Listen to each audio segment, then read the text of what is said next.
tuning in. Today we're going to be doing a recording of our third grade lesson on our nature trails.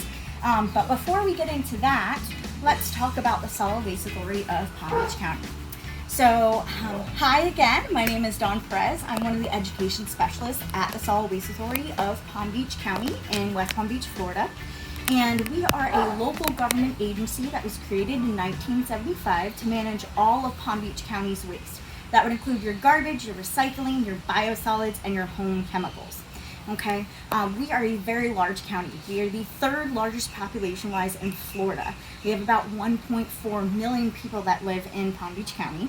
And on average, each one of us creates about 12 pounds of solid waste. So if we do that math, if we take that 1.4 million people and multiply it by 12 pounds, at the Solid Waste Authority of Palm Beach County, we get almost 17 million pounds of waste per day. So we handle that in many different ways. We have our recovered materials processing facility where we separate everything for you, all your recyclables, sort them even further, and then sell them to companies that recycle it into something new. We actually take your garbage here in Palm Beach County and burn it and turn it into electricity. But today what we're going to be focusing on is our nature trails. So a lot of the times when you hear recycling garbage, you might not think about nature trails, right? Doesn't really come to mind. But here at the Solid Waste Authority of Palm Beach County, we have about 5 miles of trails. And here is our map of our nature trails. So back in the 80s, we were looking to build our landfills. And so we had this area surveyed by wildlife agencies. And when they surveyed this area, they found an endangered species of bird called a snail kite. We didn't want to kick the snail kite out of its home, right? So what we decided to do was move our landfill somewhere else and turn this area that I'm pointing at into a conservation area. So we now have about 300 acres of conservation area and about 5 miles of trails that are open to the public from sunrise to sunset. Although unfortunately right now they are not open because of everything that's going on. So you'll see on our map we have our butterfly loop, we have our E-loop, we have our dragonfly, and we have our rookery. Now yes, we do have a rookery, which is an area that is protected for birds that nest. Birds nest there, okay? And the reason we have our rookery is we have snail kites, like this guy here, okay, that roost at night there. And snail kites look like this. This is the male, it's darker. And this is the female, which is more mottled and lighter. And we also have our threatened wood storks that use our rookery to nest. So these are our threatened wood storks here.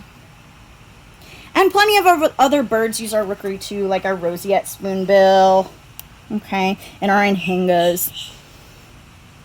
But our wood storks and our snail kites, which are threatened and endangered, are the reasons why we have our trails and our rookery and our conservation area. So today we're going to be focusing our lesson on tree cookies. If you haven't heard of what a tree cookie is, that's okay, because we're going to explain it today. So what I have in front of me, if you see here, are 4 different tree cookies, okay? What these are cross sections of trees. So what happens is they cut through a branch. It's not going to come from a trunk, but it's going to come from the branch. And when they cut that cross section, it creates this beautiful tree cookie. Now, tree cookies are really interesting because we can learn a lot of things from our tree cookie. If you look at them, you might notice that they have rings, right? They have light rings and then they have dark rings, correct? Each light ring and dark ring combined equals 1 year for that tree, okay? 1 year of growth.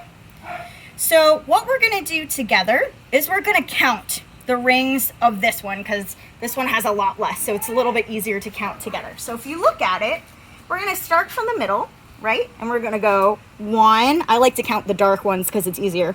1, 2, 3, 4, 5, 6, 7, 8, 9, 10, 11, 12, 13, 14, 15, 16, 17, 18, 19, 20, 21. So this tree that this cookie came from is about 21 years old.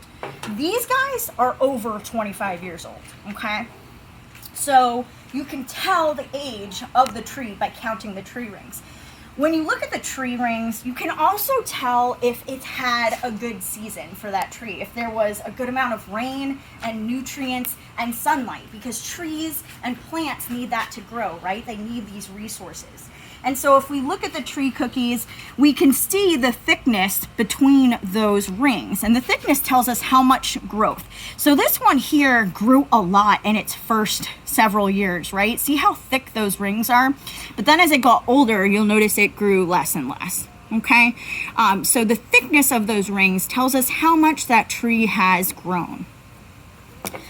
If you have a magnifier at home, you can use this to take a closer look at your tree rings. Okay, you'll see that it actually magnifies it. You can get a better view of it. You can even see some of the porous material in there. Okay, and you can see the heart of the tree right in the middle, that very, very dark part in the middle. But if you don't have one of these at home, that's okay, because you can look at these, if you have one, really close. If not, we're gonna do a little activity in a second that you can do at home to create your own tree cookie, okay? Before we get into the activity of creating your own tree cookie though, let's talk about a few more things that we can learn from tree cookies. We can actually see if something traumatic has happened to the trees by looking at tree cookies as well. For instance, you'll notice on this one that we have a big cut taken out right here, right? Maybe that tree was hit by lightning. Maybe that tree had some kind of insect that ate out this part, okay? So that's a scar that tells us something about the tree. This one has a really interesting scar, okay? Looks like it could maybe have had a disease or something, maybe a fungus in that tree. And you'll notice on this side that there's a lot of dots. So that could also be from maybe a disease or a fungus that was living in that tree, okay? So again, these are tree cookies, and we can tell a lot from them. So at home, what you can do is you can actually make your own tree cookie. You can either get a paper plate, which I prefer because it's actually a little bit easier to do, or you can get a blank piece of paper like this, okay? And what you can do is you can use a bowl or something that is round to create your outer bark, right? We've got our outer bark here. And then we're gonna start filling in our tree cookie. And so this is my life as a tree cookie, okay? And I did it in 5s because I'm a little bit old, so it would have been a lot to draw all of those rings, okay? So you see there's 5 years old, there's 10, 15, 20, 25, 30, and I'm almost 35, okay? So we have 35 tree rings there. And you'll notice when I was 10, I've got a little scar there. That's when I accidentally sprained my ankle while I was jump roping, so I put a little scar there.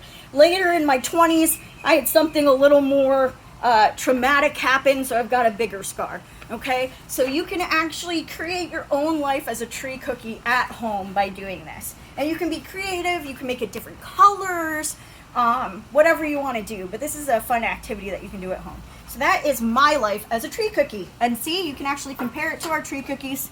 I think I did a pretty good job. Another thing that we like to do with this lesson is we like to do leaf rubbings. So I have 2 different kinds of leaves here. Leaves are really important, right? Because they're up high in the canopy. And what are they collecting up high? Well, they're collecting the sunlight, right? So they're collecting the sun's energy. They're also collecting that carbon dioxide that we breathe out, right? And then they're actually turning it into food, okay? So you guys might have heard of this word before called photosynthesis. And that's when they take the sun's energy and carbon dioxide and they turn it into food for themselves and oxygen for us to breathe, right? We love trees and plants. So what we're gonna do today is a leaf rubbing, which is pretty fun. What I'm going to do is I'm going to take a blank piece of paper. I'm actually going to fold it in half first because I have 2 leaves, right? Whoops. And what you're going to do is you're going to take this leaf, you're going to put it underneath that paper, so the paper's on top, and then you're going to take your pencil on its side and actually rub.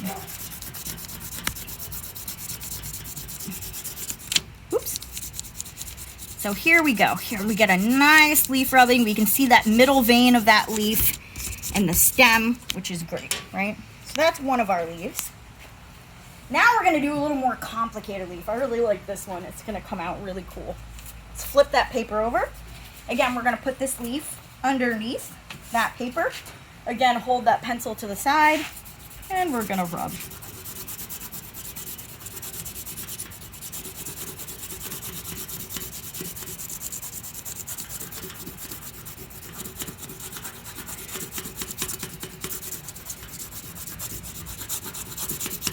Oh, now look at that one. You can see more of the veins in this one. The leaves are kind of jagged, right?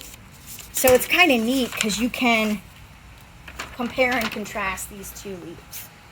Okay? So you can do that at home as well. You can find a leaf around your yard and your neighborhood on the ground, and then you can do a leaf rubbing. The last thing I want to talk about trees, we've talked about the tree cookie, we've talked about their leaves, but let's talk about their roots. This is an example of a tree root, okay? And those are down in the ground, right? And so this is going to be in the ground like this, and it's going to spread out, right? And roots have a couple of important jobs. They collect the rainwater that falls, and they also collect nutrients, right? Remember we said that trees need 4 things to survive, okay? They need sunlight or energy, they need water, they need space, and they need nutrients. So these roots are really important because they're going to collect the nutrients and the rainwater. The leaves are important again because they're going to collect the sunlight or the energy. Now, to relate this to the Solid Waste Authority, the way that we get energy is we actually burn garbage and turn it into electricity. And the way that we get the rainwater we need to do this process, or the water rather, is to collect rainwater from the roots of our renewable energy facilities. So instead of taking water from the groundwater that we drink, we actually collect the rainwater and use it in the process of burning that garbage and turning it into electricity. So that's how we get the things that we need, and this is how trees and plants get the things that they need, okay? Lastly, we do have a lot of animals that use our trail system. And how can you tell that an animal has been there? Well, they leave behind evidence, right? They leave behind footprints. They leave behind scat or poop. They leave behind maybe feathers and things like that. So what you could do is you could go out in your yard right now and see if you've had any animals there. See if you find any feathers, any footprints, any scat, or maybe something that's been half eaten like a pine cone, okay? So anyway, thank you for tuning in. I hope you really enjoyed our 3rd grade lesson today with our tree cookies and our leaf rubbings. Just to let you know, we will be uploading more recordings like this on our website, so please check out swa.org/education for the rest of our recordings. We also have virtual programs right now. So Monday, Wednesdays, and Fridays at 11 a.m. we do an Adobe Connect. And then on Tuesdays and Thursdays, we do a Facebook Live event at 11 a.m., all of them. So please tune in. Thank you again for watching. I hope you learned a lot and had fun. And have a great day, okay? Thank you.